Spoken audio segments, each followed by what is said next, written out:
Hello again.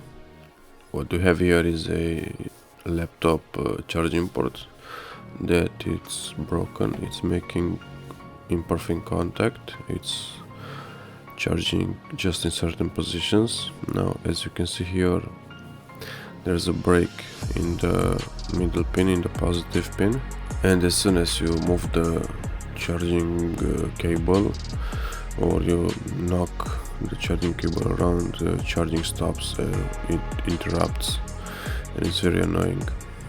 As you can see here, the cut is much clearer, and this you can repair this by just soldering the gap with some solder, but the right way to do it is to change the entire port. But in this situation, the customer had to take the laptop in the same day, so he had to do a quick job.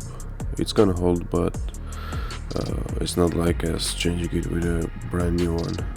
But we've done this before and it held years on end, so and I'm not sure if it's that big of a difference if it's a new port or if you do this, because this break on that pin happens to almost every single charging port on this model.